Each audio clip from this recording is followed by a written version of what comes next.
2024 doctor बाबा साहब अम्बेडकर की जयंती के उपलक्ष्य पर सभी को ढेर सारी बधाई। हम बाबा साहब की जयंती बड़े जोर शोर से मनाते हैं। जोर शोर से यानी डीजे लगाकर नशे में धुत होकर नाच गाने में ही हम व्यस्त रहते हैं।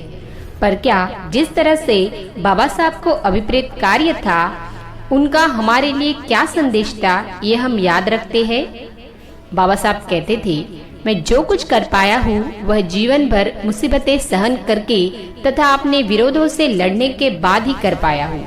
जिस कारवां को आप देख रहे हैं उसे मैं अनेक कठिनाइयों से यहाँ तक लेकर आ पाया हूँ। अनेक अविरोध जो इस मार्ग में आ सकते हैं, उनके बावजूद इस कार्य को आगे बढ़ते रहना है। यदि मेरे अनुयायी इसे आगे ले जाने में असमर्थ रहते हैं, तब उन्हें इसे यहीं पर छोड़ देना चाहिए जहाँ पर यह अब है, परंतु किसी भी स्थिति में उसे पीछे न जाने दे। यही मेरी जनता के लिए मेरा यही संदेश है।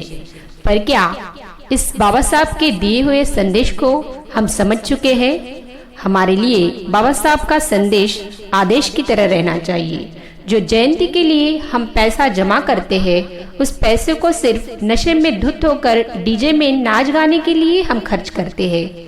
अब तो ये भी देखते हैं कि जिस तरह से टीवी पर आदि नग्न कंगना अगर देखी तो मुंह पर पल्लू लगाने वाली महिला भी डीजे पर नाचने के लिए पुरुषों के साथ सहभाग लेती है।